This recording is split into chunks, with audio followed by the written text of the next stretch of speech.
kaum ibu darul ibadah, mobil khusus,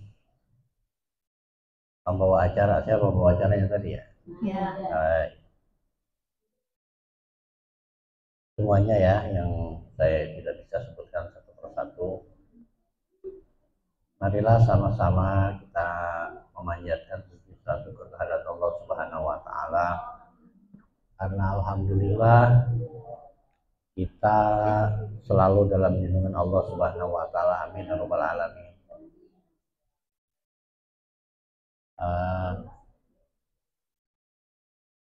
Udah, tolong nyalain AC ini.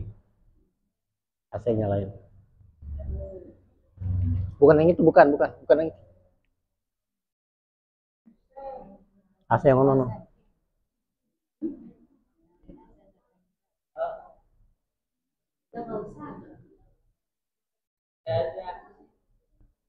Di situ ada remote nggak? Remote. Udah dong, udah.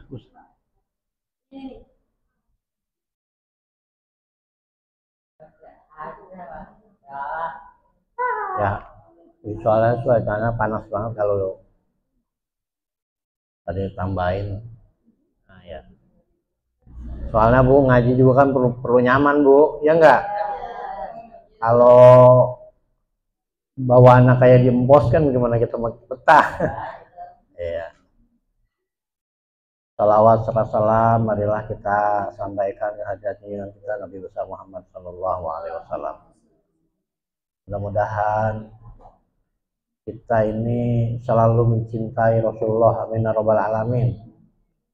Sehingga kalau kita cinta kepada beliau, maka kita pada hari kiamat nanti akan diaku sebagai umatnya. Amin ya rabbal alamin. Kalau kita diaku sebagai umatnya, nanti insya Allah kita akan mendapatkan syafaat uzma dari beliau. Amin ya rabbal alamin. Ibu sekalian, ya alhamdulillah ini cuacanya terang benderang ya. Dalam suasana yang penuh berkah ini, mari sama-sama kita lanjutkan kajian kita, kitab Sulamut Taufik ya. Yang pegang kitab ini ya, halamannya halaman 33 ya. Halaman apa? 33. Ada bawa. Bismillahirrahmanirrahim. Qala al-musannif rahimahullah ta'ala, faslun fasal. Yahrumur riba fi'luhu. Haram riba itu bagi yang melakukannya. Ya. Wa akluhu, dan yang memakannya. Wa akhduhu, dan yang mengambilnya. Wa kitabatuhu, dan yang menulisnya. Wa syahadatuhu, dan yang menyaksikannya. Wa hilatuhu, dan yang membagus-baguskannya. Ya, mungkin dalam hal ini mengiklankannya ya. Hadirat sekalian yang dirahmati Allah Subhanahu wa taala, amin rabbal alamin ya. Ini kita membahas masalah riba Bu ya. Riba itu apa? Riba itu adalah sesuatu yang dilebihkan ya, dalam hal jual beli, dalam hal transaksi ekonomi disebutnya. Jadi kalau riba itu ada diharamkan itu yang mengerjakannya, yang makannya, yang mengambilnya, memungutnya, yang menulisnya, yang menyaksikannya, dan yang mempromosikannya, kira-kira begitu ya. Jadi ini masalah ya, kalau sekarang ini mungkin, kalau sekarang ini nih Bu ya, yang lagi marak itu adalah model pinjol ya Bu ya. pinjol, pinjaman online. Ya minjem sedikit, gantinya banyak banget, kan berlipat-lipat. Atau kalau nggak salah Bu, kalau di daerah tertentu ada namanya berjanji. Ya ada namanya berjanji. Jadi ada orang ya, model gini Bu, di suatu tempat lah yang saya tidak perlu sebutkan tempatnya. Jadi di situ ada rentenir yang meminjamkan duit, sistemnya kolektif. Nah, kolektif di sana 5 orang, 10 orang. Nah, sebelum dikeluarkan itu pinjaman, itu orang dikumpulin dulu dan berjanji itu ya, berjanji begini. Nah, itu kalau si anggota tuh anggota yang pada minjem itu pada ngingetin kalau misalnya si A belum bayar, si B ngikutin dan sebagainya. Dan ini apa namanya, peminjamannya, pengembaliannya itu pengembalian yang menjerat sifatnya.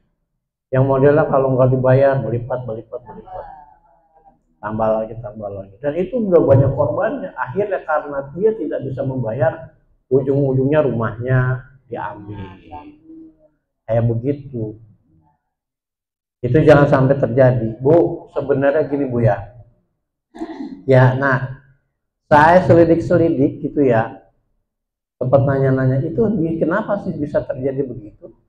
Karena ternyata duitnya itu bukan dipakai buat hal-hal pokok. Bukan buat makan, karena ternyata ini biasanya, maka mohon maaf ya Bu ya, yang korban-korbannya itu adalah para ibu, para perempuan. Saya tanya, apa mereka ini nggak dikasih uang sama suami? Dikasih. Nah, tapi mungkin kurangnya apa? Karena dia pengen menutupi gaya hidup. Kan begitu. Melihat temennya punya HP baru yang mereknya begitu, yang canggih-canggih, dia pengen. Dari lakinya nggak cukup, akhirnya emang lakinya nggak setuju, mungkin nggak ngasih, akhirnya dia pinjam dengan cara berjanji kayak begitu. Tadinya saya bingung juga, istilahnya kan kayak berjanji gitu ya. Apaan sih?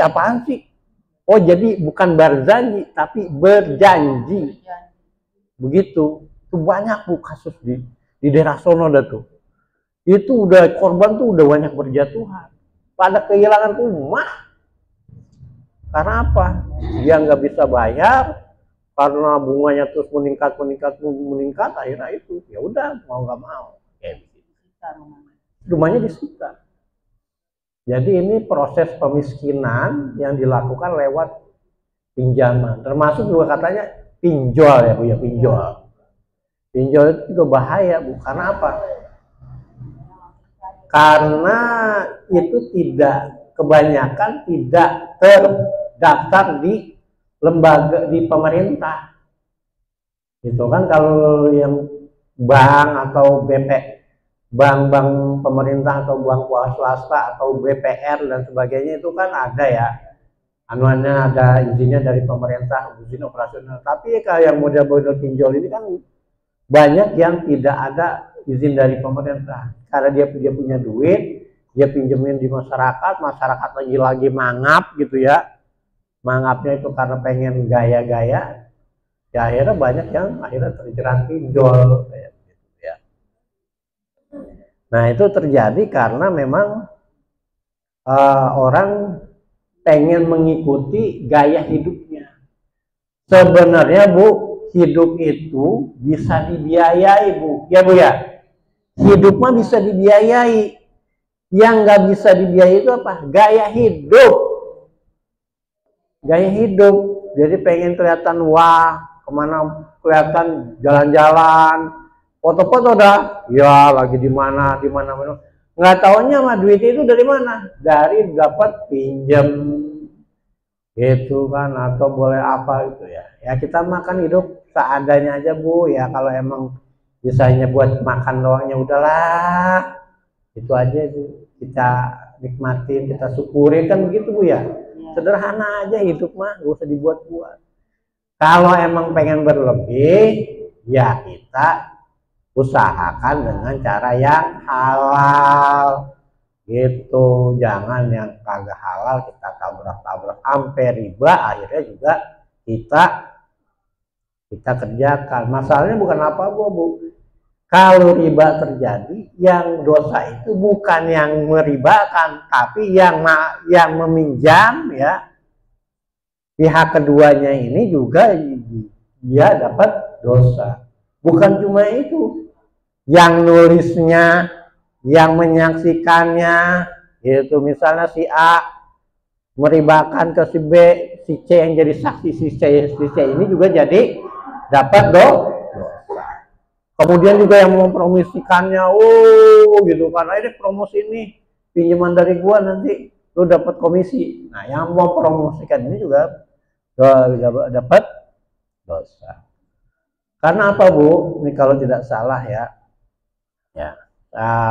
naskah hadisnya secara bahasa Arabnya saya nggak hafal, tapi intinya dosa riba itu lebih berat, maaf ya Bu, dari itu dia, dari mensetubuhi orang tua.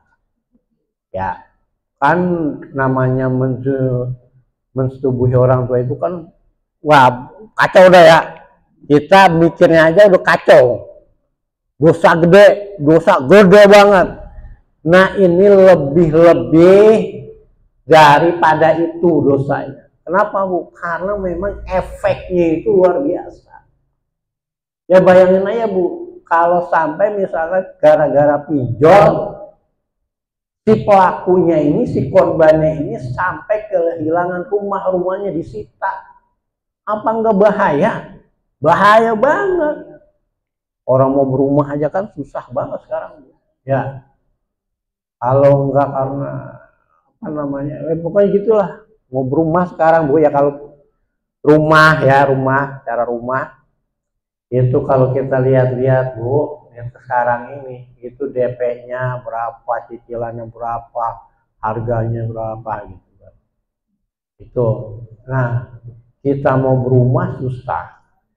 Nah, akibat pinjol atau riba ini sesuatu yang udah kita nikmatin itu bisa dirampas. Makanya Islam itu melarang betul yang namanya riba. Janganlah Bu, ya. Jangan sampai kita lakukan. Intinya apa? Di pengendalian diri. Kita jangan maksain sesuatu yang enggak kita bisa jangkau secara ekonomi. Ya, makanya kalau ngomong juga jangan banyak-banyak gitu ya. Jangan gede-gede. Kadang-kadang kan kita Masya Allah kalau ngomong duit kagak ada yang kecil, miliaran mulu kan gitu ya. Kalau ngomong mobil mulu, kalau ngomong HP iPhone mulu, aduh.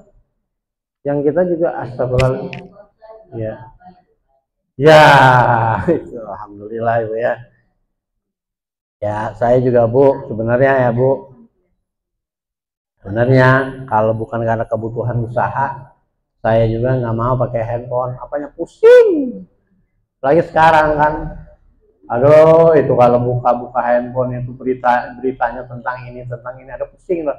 Makanya itu yang pusing-pusing udah saya arsipin lah, yang tenang-tenang aja dah. Ya, paling yang saya buka grup keluarga doang. Kenapa? Buat komunikasi antara kita sesama keluarga. Kalau yang lainnya udah ceritanya tentang udah saya arsipin pusing. Nah, akhirnya kan kalau kita kebuatan apa aja kita ikuti, kita kan akhirnya jadi kayak pengamat politik. Wah, begini. Kita gondok, akhirnya kan kita ngomel-ngomel kan begitu ya. Jangan sampai. Jadi hidup sekarang ini bukan tambah ringan tantangannya, tapi tambah berat. Karena itu kita harus bisa mengendalikan diri. Nah, balik lagi kepada riba. Riba itu apa? Huwa bai'u ahadin naqdaini bil akhor, ya. Yaitu menjual salah satu produk tertentu dengan yang lainnya. nasiatan dengan lebih, bi ghairi tanaku au bi ghairi tanabudin, atau tanpa lebih, au bi jinsihi, atau dengan jenisnya. Kadzalika au mutafadilan, dan demikian juga apa yang dilebihkan. Ya, artinya gini Bu, secara umum bahwa yang namanya riba itu kalau ada kelebihan. Misalnya minjem duit 1.000, 1 juta, nanti balikin 1.200.000 ya, diomongin nih ya. Misalnya saya minjem Bu Mahwiyah minjem duit sama saya ya. Bang Fahmi, saya minjem duit dong. Iya, nih saya kasih juta, nanti balikin 1.200.000 ya. Omongan saya ini yang 200 itu namanya riba. Kudunya namanya kalau saya minjemin udah Bu Mahwiyah balikin duit ya, minjem 1 juta aja gitu. Tapi ya namanya manusia gitu ya, biar ada pikiran juga gitu. Udah minjam misalnya sebulan, 2 bulan, udah tuh kasih Bang Fahmi nih buat beli es nih. Kan ngelebihin, tapi enggak diomongin waktu akad, dan itu enggak saya minta. Nah itu namanya sisi manusiawi, seikhlasnya, nggak diomongin, itu boleh. Yang penting syaratnya tidak diakadkan di awal, dan itu tidak dianggap bagian dari transaksi, itu boleh. Ya itu kan sifatnya manusiawi. Nah kalau umpamanya nggak ngelebihin, itu mah namanya ya kebangetan juga. Ya namanya kan udah ditolongin. Ya lebihin lah 20.000. Ya gitu, sebagai bentuk terima kasih kita. Jadi dari pihak si ini tidak boleh melebihkan, tapi dari pihak yang dipinjemin biar tahu juga gitu kan ya. Gitu. Ya gitu. Yang penting itu tidak ditransaksikan di awal. Itu ya. Tidak diikrarkan, tidak diomongin di awal. Itu ya intinya kayak begitu. Nah, karena apa Bu? Pinjam meminjam itu kan sebenarnya apa yang dibilang oleh Allah, apa yang difirmankan Allah untuk ta'awanu alal birri wa taqwa. Ya. Misalnya Bu Mahwiyah butuh duit, saya sebagai orang yang bertakwa harus menolong dengan cara minjemin, sebagai bagian dari saling ta'awun, tolong menolong kan begitu. Nah jangan sampai dalam proses tolong menolong ini ada pamrih. Pamrihnya itu apa? Ngelebihinnya ini, mengambil keuntungan dari kesusahan orang lain. Jangan dimanfaatkan. Wah, enak nih gue banyak duit nih ya. Gue anuin lah, gue pinjemin ke orang-orang lah. Nanti kan gue dapat untung, tuh kagak boleh. Kalau mau juga, gue banyak duit nih ya, siapa yang mau minjem? Minjem aja, gue usah gitu ya. Nggak usah dilebihin. Nah begini juga Bu, sebuah keharusan juga, walau keharusan itu maksudnya begini, keharusan secara moral.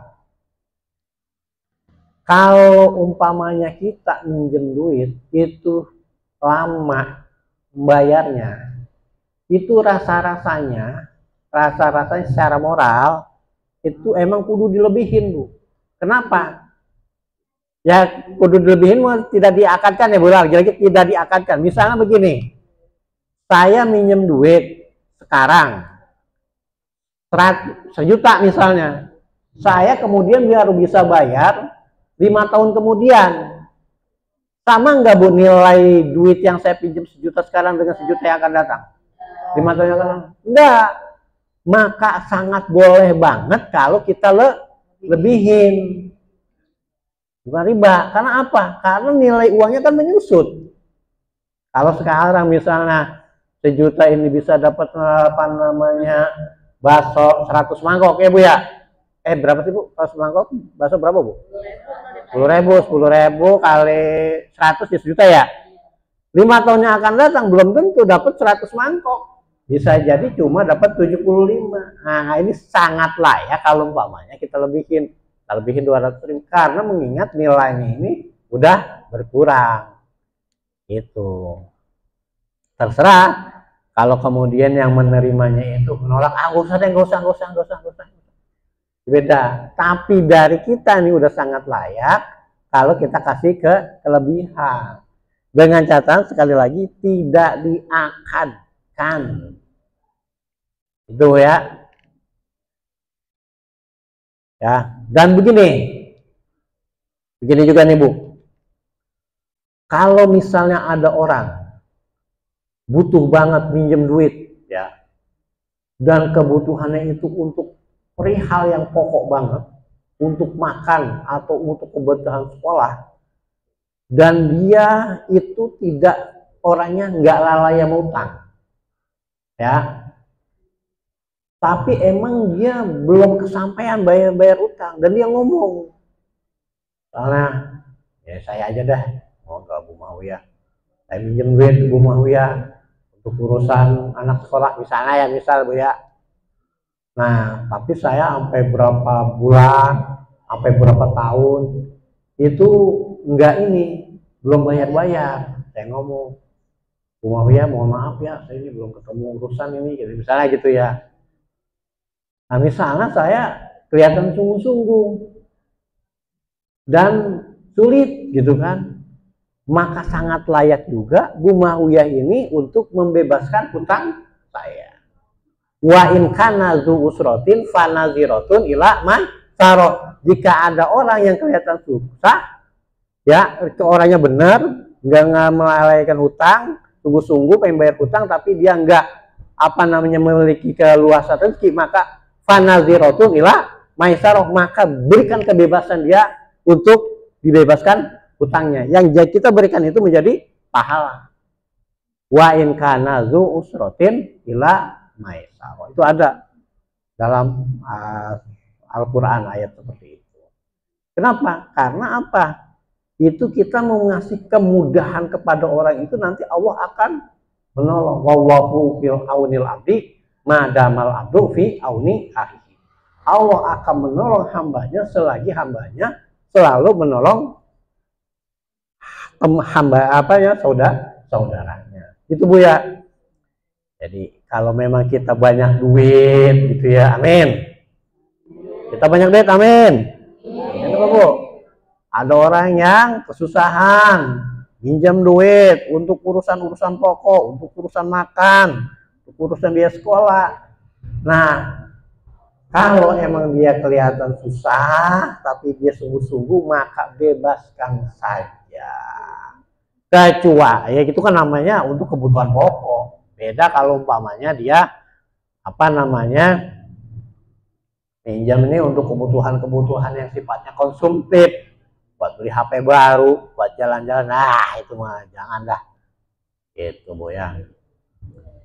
Jadi gitu. Dan begini juga, bagi orang yang hutang itu Bu, kalau umpamanya dia punya kelebihan harta, kan gini Bu, seringkali orang itu kalau giliran minjem duit itu kan baik banget. Ya, udah. Saya misalnya mau minjem duit sama ya Bu Mawiyah lah. Wah, Bu Mawiyah emang orangnya baik lah, biasa muji-muji. Ada pengen ya kan begitu ya. Udah pas begitu udah dapet pinjaman, itu giliran ngulanginnya Bu susah banget. Banyak kan begitu ya. Wah, pas giliran punya duit aja pakai pura-pura lupa. Gua katanya kemarin habis dapat habis ini dapat komisi jual tanah 20 juta. Lalu gimana utang gua? Utang sama gua. Aduh, gua lupa kata. Astagfirullah. Itu timbang cerita doang, kan udah banyak kayak gitu. Nah, kalau yang kayak begini itu yang disebut oleh Nabi matlul ghani zulmun, menunda-nunda bayar hutang ya, padahal dia mampu, dia itu zalim ya. Dan memang watak manusia begitu. Kenapa manusia itu suka susah untuk bayar hutang, Bu? Karena apa? Watak manusia itu merasa yang ada di tangan itu miliknya. Begitu, makanya orang jadi berat bayar hutang. Nah, makanya kalau untuk supaya enggak merasa berat, anggap itu bukan punya kita. Karena apa? Dia ada hak orang yang telah meminjamkan duit ke kita. Buru-buru. Nah, kalau umpamanya itu enggak dibayar, ketika dia masih hidup, dia kategorinya zalim, matlul ghani zulmun, menunda bayar hutang itu zalim. Kalau misalnya hutangnya ini dibawa mati, maka arwahnya bakal gentayangan. Bukan gentayangan, Bu ya. Tidak, ini menghalangi dia masuk surga. Ya. Karena apa? Orang mati syahid saja, Bu, ya, zaman Rasulullah itu ada salah seorang sahabat Nabi mati syahid berperang di jalan Allah. Tapi dia itu punya hutang. Ditanya sama Nabi, dia punya hutang nggak? Punya. Nabi nggak mau nyolatin, nggak mau disolatin. Kalau syahid, ya. Ada suatu kejadian, ada orang meninggal pada zaman Rasulullah, dia itu punya hutang. Ditanya sama Nabi, dia punya hutang, ya punya. Nggak jadi Nabi nyolatin. Akhirnya orang lain yang nyolatin. Artinya apa, Bu? Ini urusan hutang ini berat. Syahid pun itu terhalang. Dapat orang yang mati syahid terhalang untuk dapat pahala syahid karena urusan hutang ini. Jadi karena itu, Bu, mari, Bu, ya, satu, jangan ngegampangin hutang. Keduanya, kalau kita punya hutang, ya kita berusaha untuk kita bayarkan. Jangan sampai hutang ini kita bawa mati. Berat. Nah, dan kalau umpamanya hutang ini dibawa mati, maka kewajiban si keluarga yang ditinggalkan untuk ngebayarin hutang-hutangnya sebelum dibagikan. Ya, pusakanya, warisannya itu dibagikan dulu, dibayarkan dulu hutang-hutangnya. Misalnya lapor hutangnya sekian, sekian, bayarin dulu. Jangan kita bagikan harta pusaka atau peninggalan itu sebelum dibayarkan hutang-hutangnya, karena akan memberatkan si mati. Gitu ya, Bu. Itu masalah hutang, ya. Kemudian kadzalika wa yahrumu bai'u malam yakbidhu, dan haram menjual beli sesuatu yang tidak bisa diserah terimakan. Misalnya gini, nih, saya punya piaraan burung misalnya, punya ya bukan burung lah, ikan. Dia punya ikan di kolom gitu, tapi nangkepnya susah, itu kagak boleh dijual belikan.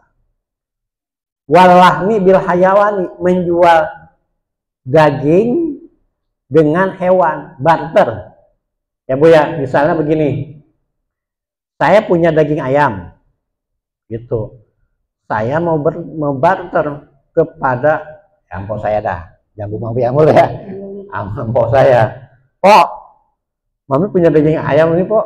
Mbok kan ada ini, Pak, enggak, Mami punya ini nih, Pok, nih punya daging sapi. Mbok kan ada ayam jago. Tukeran, nggak boleh. Ya. Daging, Nggak boleh kan nih? Lahmi bil hayawan. Kalau mau ayam dengan ayam.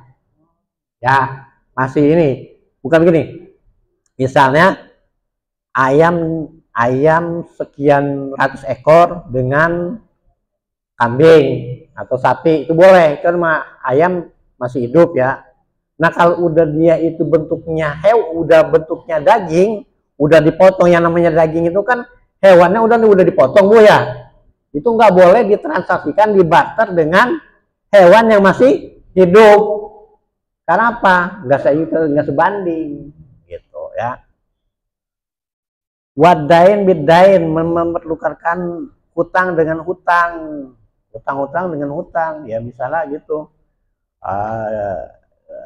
ada si A punya hutang, ditukar, ditransaksikan, hutang lu ini dah, kita tukeran hutang, itu juga nggak boleh.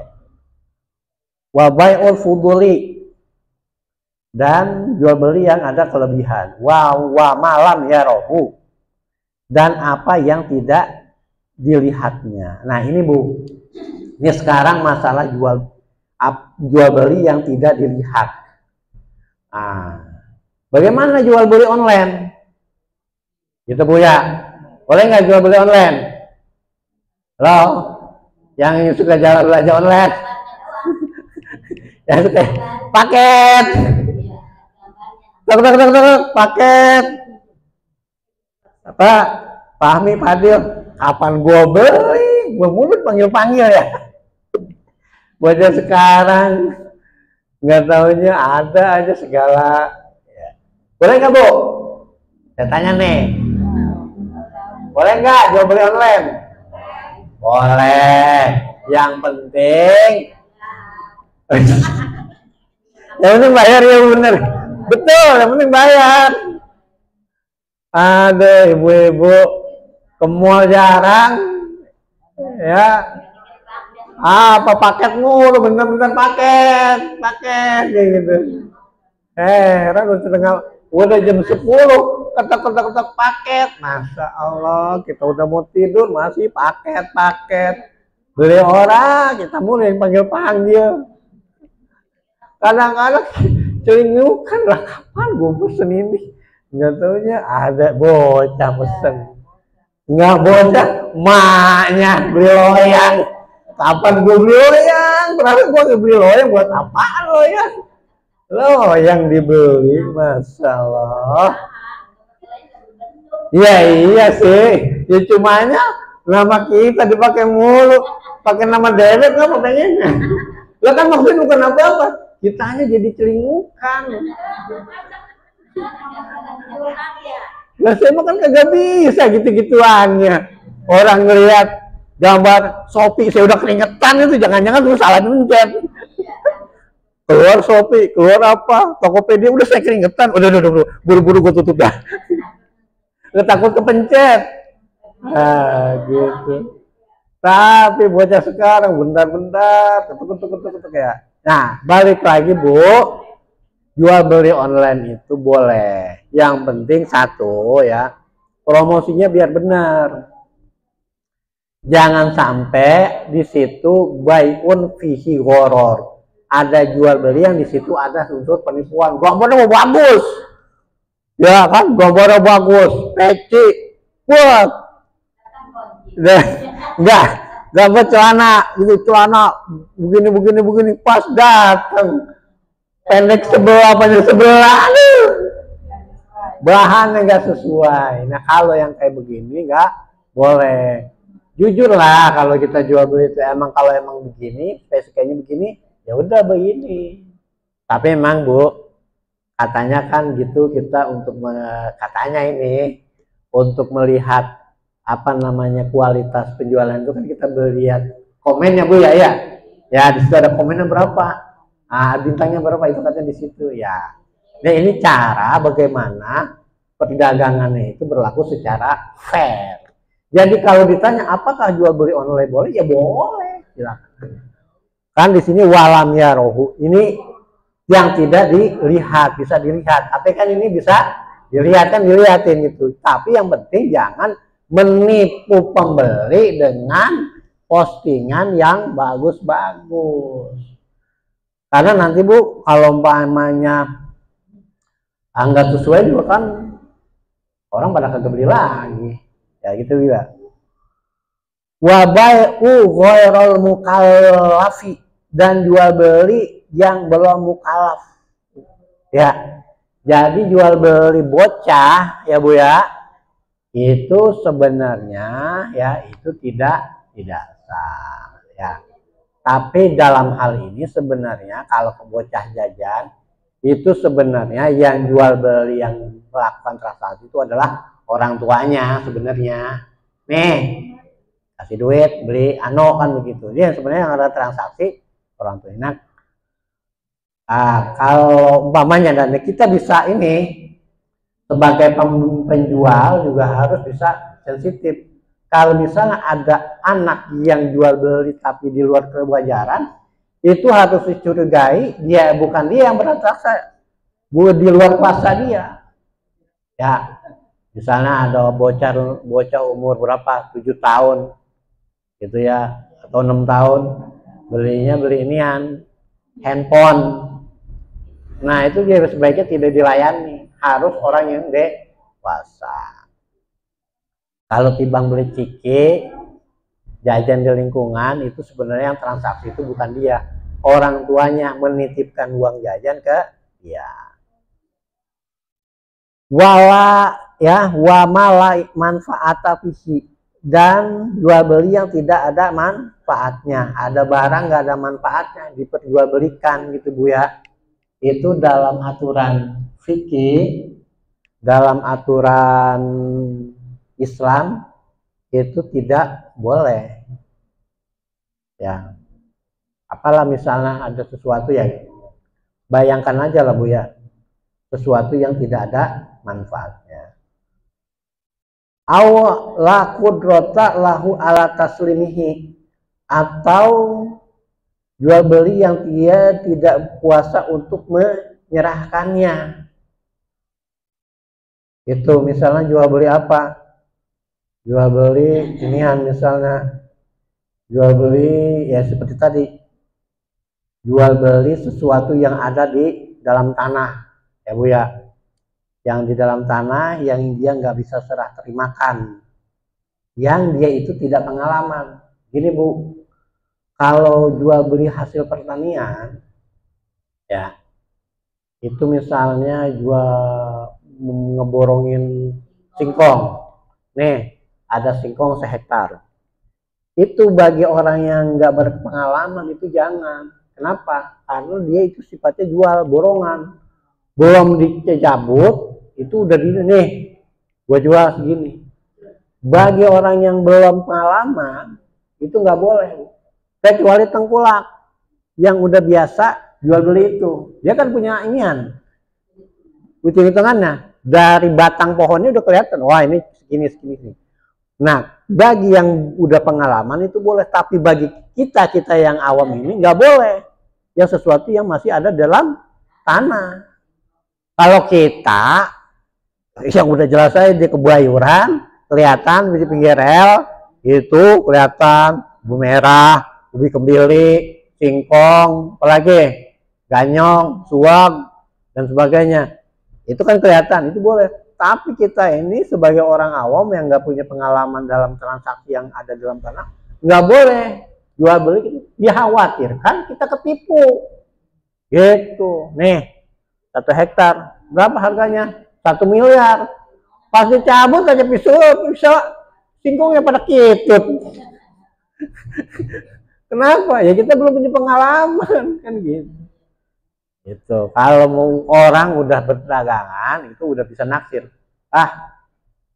Ini nih bagus nih, oke jadi.